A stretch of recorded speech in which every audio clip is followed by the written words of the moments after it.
This is Behind the Verdict.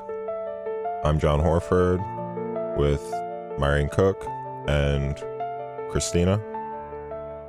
And today, we're just going to step back and let Myrene loose because I haven't seen her this excited in a long time, and she's ready to just unload on 163214. We don't say his name. He's just 163214. He's an Idaho prisoner, and his prison number in Idaho is 163214. So you can take a guess about what this is. It's a part 3 for us, right? Idaho college murders, part 3. Myrene's ready to go. Christina, do you have anything to say before we unleash Myrene? Oh, come on. I'm just bouncing. No, we're excited. Yeah. You're excited. I am excited You're because you're shaking over here. I'm not shaking. With excitement. I have a twitch. You have a twitch. I do. The truth twitch. We all have a truth twitch now. I have ready. a twitch now. This case is a giant twitch for me. During our last episode, we talked about the fact they were unsealing documents, and I found the link online, and I downloaded every single solitary one of those police reports, the supplements. There were over 500 supplements, thousands of pages. I read through it all. Oh my God. So lots of things we knew, a few things maybe we didn't know as well, but it kind of gave me like a couple different theories of things. So do you want to hear the theories? I'm ready. Yes. The crazier, the better. All right. So one of the things that they did right from the beginning, and it was in the first original report in the supplement, is they kind of talked about where the bodies were found, where the victims were located, and how incredibly brutal and graphic it was. We knew that to some degree, obviously with the stabbings, but Kaylee was the one who was beaten beyond recognition in the face. Like they could not recognize her. Mm-hmm. She was beaten so badly around her mouth and her cheeks. So one of the theories a lot of people have put out there is that when he came in, he stabbed one of them, but Kaylee spoke to him. Maybe Kaylee mouthed off. Maybe Kaylee did something, said something, or simply the fact that she was in bed with Maddie could have set him off too. But I think because he focused on her mouth and her face, I think maybe she was able to talk, because one of the two surviving roommates said they did hear Kaylee scream maybe once or twice, and they didn't know what was going on. So my other theory, and then they said they thought they heard Kaylee come running down the stairs. So maybe they thought she was slipping on the stairs or screaming to get away from Maddie. Ha ha, it was, something funny. They were loud all the time. I think what happened is Kaylee screamed, and he's up there, 163214, killing them, stabbing them, beating Kaylee in the face. The medical examiner's reports indicated that she was hit with some sort of blunt object that was longer or more rectangular, so there might have been a second type of murder weapon, but they weren't able to ascertain what type of weapon it would have been. It just would have been something hard. And I don't know that he would have been able to hold the knife end and beat her with the handle, right? He couldn't do that because he'd cut himself. If he had the sheath on, maybe. If he had the sheath on. He had tactical gloves on. Right. Her dad said that one of the bruises had like lines in it. And then, so I went down a TikTok rabbit hole, and someone said, look up these tactical gloves, and they're like anti-cut, and they go up to your forearm, and they have lines on the knuckle. You probably still wouldn't hold on to the bare blade, even if you had the tactical gloves on. I mean, he probably had the sheath on while he was doing it. He could have been holding the handle, and maybe he held it up to the edge of where the knife blade is, and there's the bottom, end. And then beat her with that. But the theory that I have is, so he's up there doing that. Kaylee screams. We know Xana is awake because she went to get her TikTok order, right? Maybe Xana. DoorDash, sorry. Yeah, I'm all excited. She was on TikTok and then went to get her DoorDash order. Yes. I knew exactly what she was saying. I did too. I just wanted to clarify for listeners. No, I know. I missed it. So she gets her DoorDash. She hears Kaylee scream. She goes flying up the stairs, sees him, and then she runs down because the roommate says, I heard somebody running down those stairs.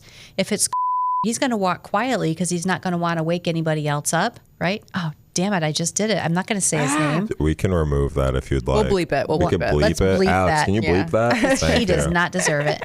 That was the first time in 3 episodes that you've said his name. I know. But I think that Xana ran up there and saw it, because then she runs down maybe to get Ethan's help. And her battle wounds, her defensive wounds, were the most horrific out of all of them. Really?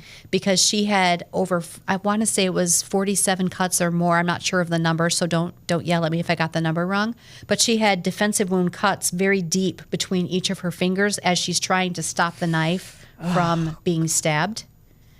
And it was a very, very brutal scene, they said, in her bedroom.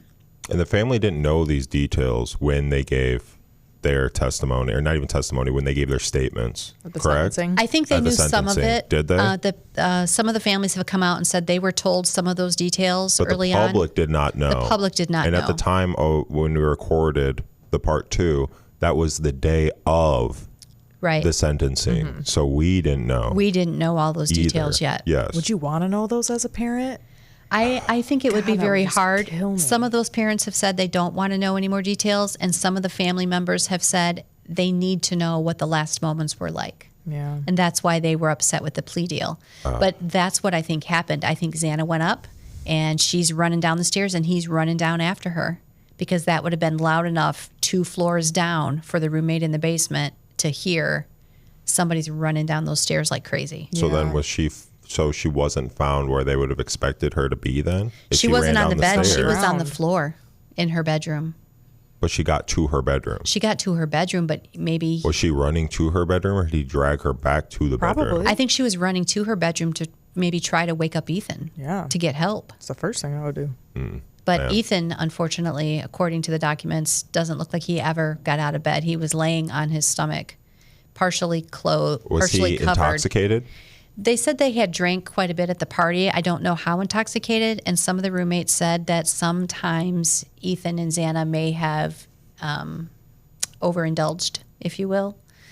So maybe he did, maybe he didn't. I don't know. But I think what happened was with him, he was laying face down, asleep, passed out, whichever, and he was stabbed in his carotid artery. And so he bled out very quickly, among other He stabs. slept, but do you think he killed Xana first? I think he probably stabbed Xana first, and she's on the ground, because maybe that's when the camera next door picks up the fact you hear crying and whimpering coming from that room, and the camera next door also picked up a thud.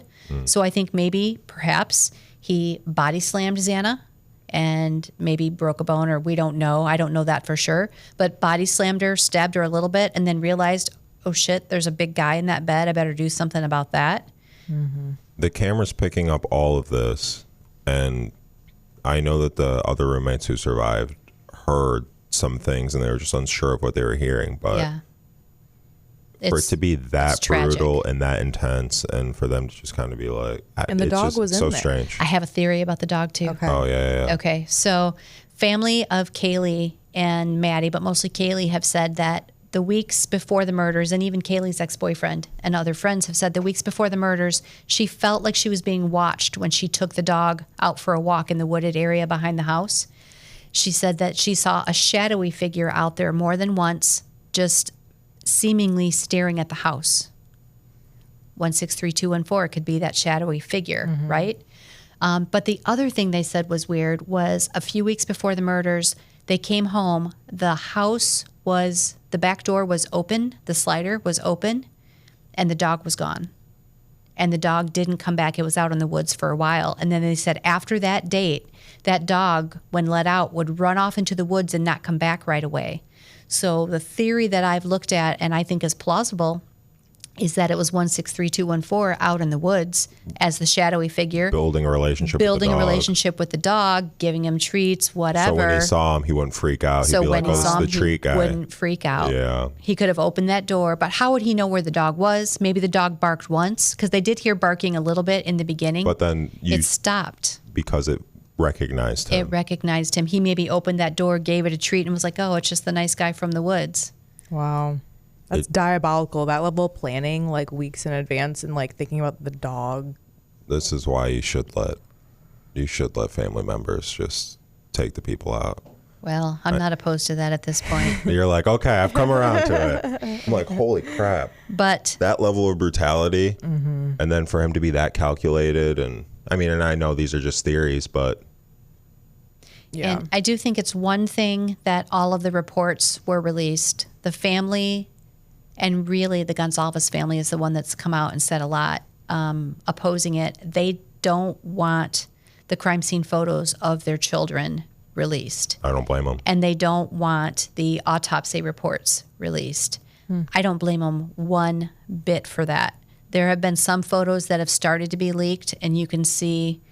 You've seen them? I've seen some of them. I refuse to look at any of the ones that might have bodies. It's just the rooms themselves. Gotcha. And you see a lot of blood spatter, not just where the body is on the ground or on the bed, but you see blood spatter on the ceiling. So what that means is it's called cast off. So if you are stabbing someone, let's say they're on the bed, for example, 3 of them were in a bed at the time, and you repeatedly stab, every time you stab, that blood picks up knife, and when you bring it back and wield it and to go down again, you cast off that blood behind you on the ceiling, on other things. And they said, particularly around the bed where Ethan was, there was a lot of cast off. And the blood that dripped out of the foundation was from Xana's room, and it was likely from Ethan because his head was down between the mattress and the wall, and it would have been the outer wall where that was coming through the foundation. But there was a lot of cast off around Xana, all over everything. There was blood smeared on clothing in the rooms as if maybe he was too bloody and he was wiping either himself, his hands, the knife, something else. And there was a lot of it also in Maddie's room where she and Kaylee were found. God. Gruesome. I feel like I just have all these details. I'm sorry. No, it's good. It's horrible, but I guess it's. Why is it good? I don't know why it's good. It's good for an episode, but it feels terrible because of what happened to these individuals for seemingly no reason. Seemingly no reason. There's still no motive out there that anyone can really articulate. There's lots of theories that maybe 1 or 2 of the girls or more rebuked him, rebuffed him when he hit on them. And, we talked about that in last episode. That could be one. I think maybe it might be that, but it's also, I think it ties into his criminal forensic studies that he did and seeing how he could plan what he thought might have been a perfect murder, what it felt like to do it, what it felt like to get away with it. I mean, they have so much documentation in those supplements that talk about his cell phone records going by that house, the months, the weeks before the murder, lots of them in the middle of the night. And this was, again, 1122 King Road was not an easy outlet to get to. It was a cul-de-sac. So unless you needed to go to somebody's house in that cul-de-sac, you weren't generally going to go that way. But they have him coming back to the home the day after, the morning after, through his cell phone records. They see it on cameras throughout the neighborhood. He's driving super slow when he's going by King Road. He's looking to see, has anybody noticed what I did yet? Mm-hmm. How creepy. Mm-hmm. And they had You just have to kill people like this. I don't think they should be allowed to live. That's just a whole different level of brutality. And he's never going to get out, but you can't rehabilitate someone like that. It's just, it's evil. It's like pure evil. It is absolutely one of the most evil things. And I've been a prosecutor 25 years, but this case, for whatever reason, has really resonated and stuck with me, and just feel horrible about obviously what happened to these 4 innocent people, but about how it changed that entire university. Like, now they don't have the carefree style they used to. They don't just walk in and out of places and think it's okay. Everybody now is in this heightened sense of fear and trauma because of this one person. Mm-hmm. This one person. 163214, and he wants seemingly notoriety, which is why we don't recognize his name any longer. He's just a number in a system, and that's all he counts for. But did you hear he's complaining and he's stressed now that he's in prison? About being harassed? He is being harassed, but he's not being... Well, did you hear how he's being harassed? They can't get to him physically because he's isolated. In solitary confinement. Yeah. He gets out 1 hour a day and he gets to go for a walk outside by himself. Otherwise, he's in his cell. But the vent system in the prisons are all connected, right? So all hours of all the day and all hours of the night, he's being harassed by other inmates. He should be dead. I So don't feel bad. I would, quite honestly, I tried to find more detail about what harassed means. Are they calling him names? Are they like, we're going to get you? I'm not sure what the harassment is, but he has been complaining how stressed it's making him. Maybe they're quoting Kaylee's sister from Maybe. the sentencing. They should, because Oh, that was a freaking good victim impact statement she gave. Yeah. So Everything we she gotta said. find that and plug that in right here. And Some The clip. truth is, the scariest part about you is how painfully average you turned out to be. The truth is, you're as dumb as they come. Stupid, clumsy, slow, sloppy, weak, dirty. Let me be very clear. Don't ever try to convince yourself you mattered just because someone finally said your name out loud. I see through you. You want the truth? Here's the one you'll hate the most. If you hadn't attacked them in their sleep, in the middle of the night, like a pedophile, Kaylee would have kicked your fucking ass. Thank you. Thank you. It was just so good because everyone else, which I would be the exact same way, I would be so emotional in that situation, but she was not giving him any of her tears or emotion. She just went straight for his ego, and it was... She went for his ego and she went for control. She told him to sit up straight and listen. Yeah. And I looked very carefully. I went back and watched it again, and I watched some that had the side-by-side of her saying it and his reaction. And while he didn't give big reactions, there were times he flinched. You could see the little vein on the side of his temple bulge just a little. But his eyes just were dead and soulless. There was nothing there. going back to the harassment real quick. This article from it's a New York Post and there's People magazine, but they're basically saying that when they found out that he was coming to that prison, all of the prisoners got together and were like, we're going to take shifts and we're going to disrupt his sleep. We're going to make sure that he's harassed like 24/7. Reduce their sentences. Just to fuck with him mentally. Wow. It's pretty cool. I love the planning and coordination, honestly. Isn't that something, though? I mean, is even something. people who are imprisoned for their own crimes are like, dude, you were wrong. Right. This Like, was that's something awful. completely different. Right, It's different like level. Like we don't fuck with that. Different So, level. Yeah, and it's akin to psychological torture, disruption of sleep, and they're trying to contribute to severe mental distress. Now, what pisses me off is he's complaining he's stressed because of that. What the hell does he think he did to those victims while he was murdering them? Oh my God! Right? Especially after those additional details that you added. Like we knew it was bad. It was awful. We knew it There's was so many more bad. details. I just haven't even told you all of it. I mean, it was share the details. awful. You should share the details then. Absolutely awful. They're public, right? Yeah, they are. So go ahead. I mean, just the types of stab wounds that they had, the fact that Kaylee was basically beaten so badly she was unrecognizable. I mean, that takes so much anger to beat somebody so badly. Yeah. So do you think that she was the original target? I don't know. See, originally I thought it was Maddie because she did. worked at the restaurant. And the M in the window thing. And Yep, and he everything would you have mentioned known before. where she was. He didn't know that. Well, let me rephrase that. I don't see how he would know that Kaylee was there because she wasn't living there anymore. She just came back for one weekend to show them all the new big girl cars she said that she just bought. So she hadn't been living there for a period of time. How would he know she's there? How would he know what car it was? Maybe he saw her. Yeah, maybe. I mean, he had been casing the place. Maybe he he'd- was stalking. Maybe he saw them out. Maybe he saw their social media because that picture of the 7 of them, you know, the one that's been shown so many times. I'm sure they posted that on social media the day before. And Yeah. maybe he decided, oh, she's back. Maybe. Yeah, or saw the dog, or her walking the dog, taking the dog out. Right. But why beat her? He didn't beat the others in the face. I bet she did talk or fight back. Because there were a lot of stab wounds for Kaylee in her abdomen and in her chest. And so, I heard one in her head too. yeah. Jesus. Her dozens in her head. She was Dozens? stabbed a lot, and I think Yeah. he did that to some degree. She was a beautiful young girl, and he took that away.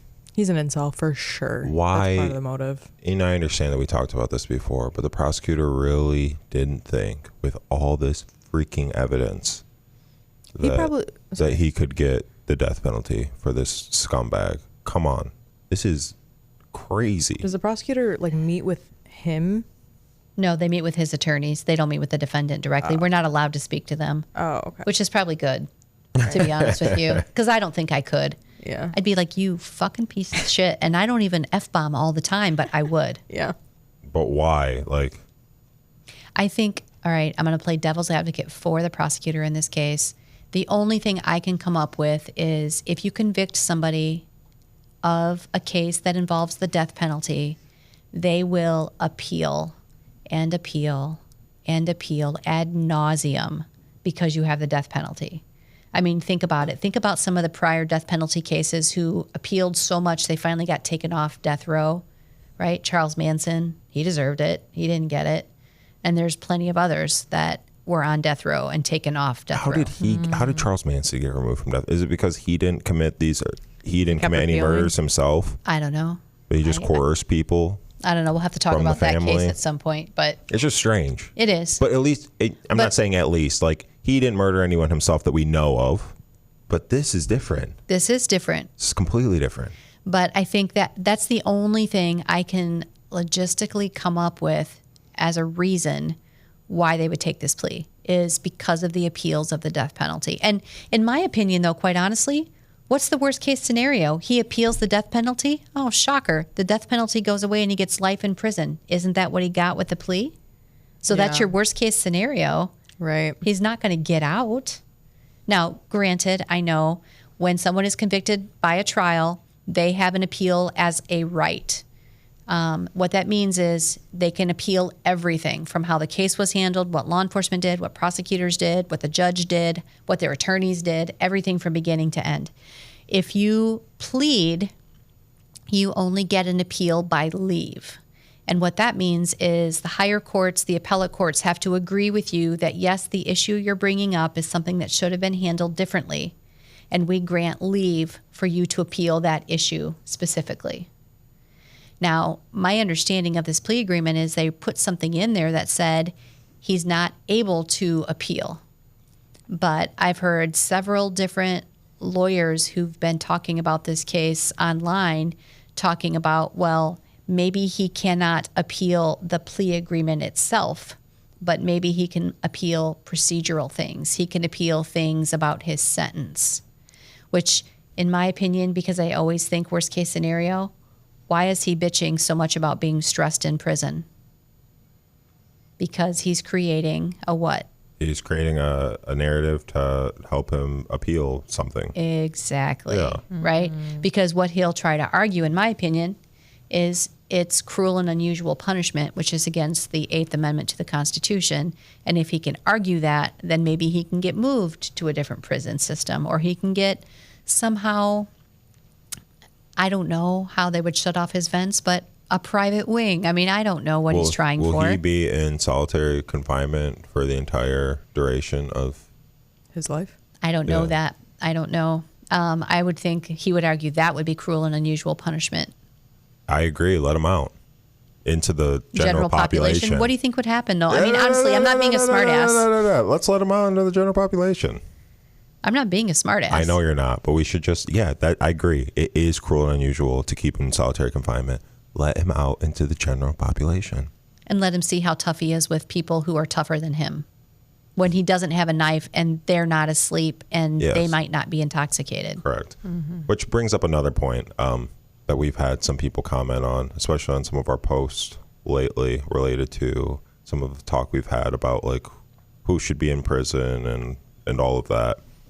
And it was a comment actually from somebody who was agreeing with the point that you made about how prisoners don't deserve luxuries, or most prisoners don't deserve luxuries, certain types of prisoners. You weren't saying you were saying certain people can be rehabilitated, certain people can't be, and the people that can't be rehabilitated especially don't deserve these luxuries. The person said that they were agreeing with you on that, but that you also have a responsibility to protect people who are in prison from assault, physical assault and rape, which happens all the time. I agree. People should be protected. They shouldn't be vulnerable. But we're sitting here talking about letting him in the general population, knowing that he will be physically assaulted and raped. Which is why he's and in maybe solitary. killed. Exactly. So if they you ever have do to let him you have out- to like balance that. It's a balancing act. But isn't it kind of messed up in prison, even if you're in prison for terrible things? And if it's really about certain people should just like Brian. Oh, wait. Sorry. 163214. Sorry. Thank you very much. At 163214 should just be killed. Horrible He people like clearly that. didn't take, want that. Just take them out. That's fine. But is it right for them to have to go into this prison system and then be raped and assaulted? I don't know. They're just No, I think they should. I don't think anybody deserves that. because they're being forced to be there anyway, right? So we're forcing someone to be there, and then you also have to endure these things. Does he deserve it? Yes. Well, he deserves to be dead. But is it right? No. Well, I think in this case, he deserved the death penalty. And then he wouldn't be bitching about feeling stressed from people yelling at him through the vents. Well, because he wouldn't need to. It was probably still would be because it takes a while for you to actually be killed. Well, he'd probably go through his appeals, and that would take a while. So Yeah. there's all of that. If you don't appeal the death penalty, what's like the shortest sentence until you're put to death? So I don't know how it works in Idaho, but for example, in Michigan, there's a series of numbers, and it's like 42 days after your sentence, you have to file your right to appeal if you have a right, or you have to file application for leave to appeal within a certain number of days. And so I would assume Idaho has some sort of number like that too. Don't know what it is. I probably should have looked that up. But at that point, that's your first level of appeal. So let's say in Michigan, the Court of Appeals comes back and says, nope, you don't have an issue. The sentence stands. You should be put to death if Michigan had the death penalty, which they don't. And then you're like, okay, well, I want to appeal now the Court of Appeals decision, and I want to go to the Supreme Court of Michigan. Okay, so the Supreme Court decides, nope, you don't have anything. Too bad for you. Sentence stands. Well, then now they want to appeal it federally. And then they want to appeal to the federal circuit court or the federal appellate court, excuse me. And then they may try to appeal to a different federal court or to the Supreme Court of the United States. I mean, those things are going to take time. And I understand that level of all of that.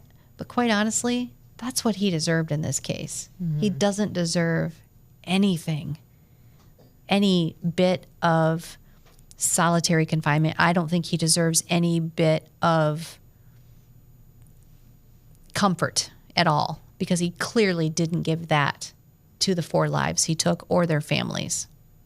But that's why you should just kill the person. I agreed. That's why he should have got the death penalty. Yeah. Look at you and I agree. We agree plenty. Sometimes. We agree plenty. There are like 2 things we don't agree on. Sometimes. We're not Donald. mentioning it in this episode. This episode is 163214. Thank you very much. Deal. There's like 1 thing we don't agree on. All right, moving on. All right. What do you guys think about my theories, though? I mean, I had actually heard both of those. So, and I think they make sense. Yeah, I think they make a lot of sense logistically. I think maybe he'd been basically stalking and casing so much, trying to build up the courage to go in. I think maybe, because I don't think he was strong. I don't think he was courageous. I don't think he was all of those things. I think he was stalking so many times, and maybe he made, for lack of better terms, dry runs to go and see if he can get into the house, see if he can befriend the dog. I don't know if that's a courage thing or if that's just him being extremely calculated.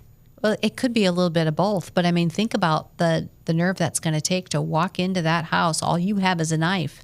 How do you know they don't have a gun? Yeah. Probably, yeah. Yeah. Maybe he looked. Maybe he realized they don't have or a maybe gun. he waited for the right night. He watched. Can you look he up- watched Ethan walk in, saw that he was extra drunk and stumbly, and it's like, okay, perfect. Like the main person who could be a threat to me is they're seeing double right now. Right. Awesome. Can you look up gun owner registration? Is that like public? I don't know how it is in Idaho, but I'm going to guess those kids probably didn't have them No, on a probably. college Yeah, campus. but in Michigan, Idaho. that's not public. Is it not? That's what I was It's Yeah, you it's can for you law can enforcement. you can legally have a gun in your house, and No, that's not what I was saying. I was saying like could he look up like in the database to see if anyone in that house owned a gun? for sure. But I'm just saying, but you don't always have to make that public. Oh. I think maybe if he was the one who Is it broke in that- previously, I think he looked through all their shit and Yeah. realized they don't have anything. He's definitely been in that house before, especially if that slider was left unlocked. Some of those other documents also showed, and a couple of the pictures, there was a window on the ground floor from the back, and there were 2 palm prints on the window, but up a little higher, like, for a tall person.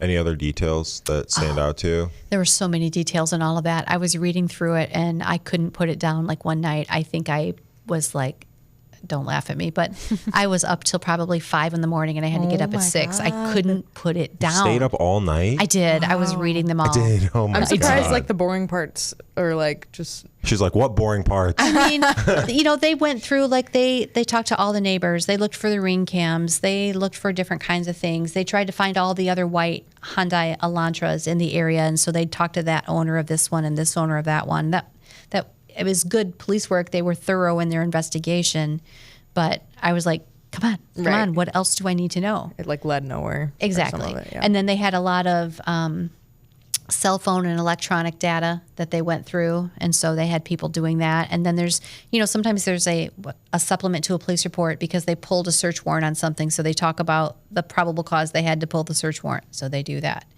I mean, there were supplements on when they met with the families, supplements on when they went to Pennsylvania and how they did that and what they pulled out of the trash and all of those kinds of graphic details too. So, and by graphic, I don't mean necessarily graphic as in the murders were, but just different. Not gruesome, but Not gruesome, but yeah. just very, very complex and detailed stuff. Yeah, so I read it all. Jesus, staying up all night when you have to be up at 6 a.m. is that's something. I was maybe a little cranky for court that day. Maybe. Poor people that had to deal with you that day. Hey, I gotta blame did my 1-6, job. I did whatever. not take it out on anybody, but 163214 was definitely something that I wanted to read all of those because we talked about it in the last episode. If we could FOIA it, and at that point when we recorded last time, we didn't know. They were just going to outright release it. Now, there were some things that were redacted in those reports for privacy reasons. What do you think was redacted?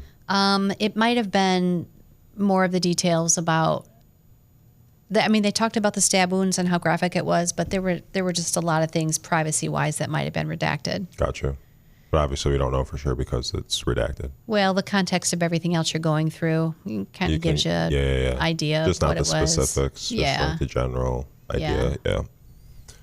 Anything else we want to touch on? I don't know, but I think, from here on out, if anybody talks about this case, you can say it's, Kaylee, Maddie, Ethan, and Xana's case, or you can say it's 163214. Just don't say his name because that's what he wants. And that's one of the things that Olivia Gonzalez said in her statement to him, her victim impact statement was, you think you're important because somebody said your name? You're not. You don't matter. You think you matter and you don't. It was some version of that. But boy, was that just like the most pointed thing. She was trying her best to just piss him off. And I would have to venture a guess he was, but he knew he couldn't show it. Even though his face was just deadpan.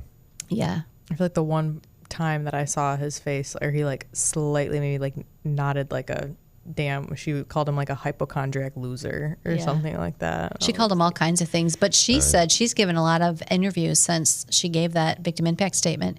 And she said she could tell looking into his face, it pissed him off. Yeah.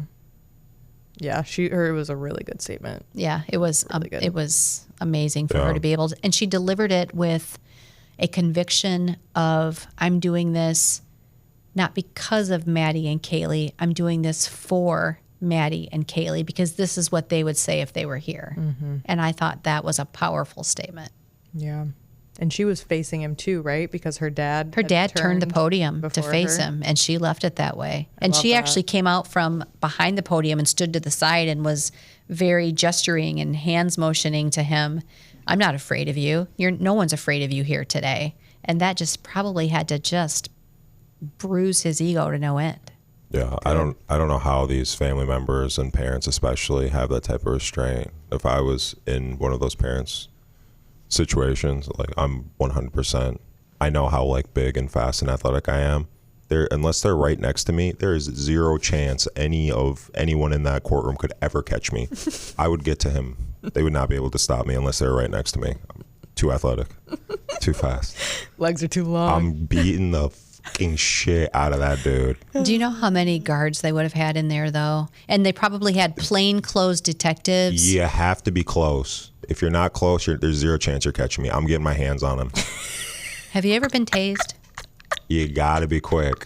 Tasers are fast, John. You got to be quick. I'm getting to him. I don't know how these parents, like, I hear these details and I see it and I'm just, I don't know how you could do it. I don't know how you could be in the same room. I can't imagine what they went through, and I hope that someday they're able to find some sort of, it's not peace. I can't imagine it's peace, but a way to move on a little bit and just live their lives. And I think that's what they're trying to do in the statements they've made. They're living for their children, is what they're saying. But it changes everything. Nothing's ever It the does. same. Nothing's ever the same after that. Grief is never going to leave you. Yeah, It's not. And it's just in the worst way possible. And it's just devastating because there's no peace. And I know that they wanted to find out what the details are. I feel like you want to know details because you're almost hoping that it's not as bad as you thought it was. And then when it's worse than you thought it was, and you have to know that your baby, this child that you loved and raised and wanted to have an amazing future and be a part of your family for forever, for as long as possible, ended their life in one of the most terrifying ways possible. Horrible. Get more guards. You just take them to the woods and let the families have them. Let John have them. No, I don't know. The families need to have them. The family members that were like, yeah, wait, just give me 5 minutes, 10 minutes. I don't remember who it was. Whoever you said it was, I guess it was someone else. It was Kaylee. it was Maddie's stepfather. Okay, got you. Because some people left some rude comments on TikTok, and I was just like, breathe easy, dude. Xana's. It was Xana's. Was it? It was Xana's, I think. Yeah. I don't know who it was, so I'm not going to say who it was, but just let the families have them. Like, I don't know that it will help, but I feel the need. I feel like I want to beat him to death, and these are not my children. Right. They're my children. I just can't even imagine. You know, the end of Olivia Gonzalez's statement was pretty powerful. She said something to the effect of, if you had not come at them while they were sleeping like some pedophile in the night, Kaylee would have kicked your fucking ass. And that was the last thing she said before she sat down. Mm-hmm. Who knows? Might have got him. You know what I mean? She might have got a nice right hook in there at first and really pissed him off. Can only hope. This is one of those cases where we really want to know what you're thinking. So leave us some comments. Tell us what your thoughts are on these theories I threw out today, or what you think the weapons might have been, or what you think, honestly, I want to know what people think about the fact that other prisoners are bothering him to some degree in prison. I think everyone's hoping that he gets released in the general population because everyone knows what's going to happen once he is. Well, I don't really have anything to add to that, John. I don't. I know. I'm sorry. If you have any questions or suggestions, or if we missed some detail that you want us to touch upon in some future episode, reach out. TikTok, Instagram, Facebook, YouTube. Leave a comment anywhere you listen to podcasts. We'll be waiting for that. Let us know what you think. If there are other cases you want us to touch on, or other parts of this case that something just doesn't seem right to you, let us know that too. You can find us wherever you listen to podcasts. Thanks for listening. Thank you.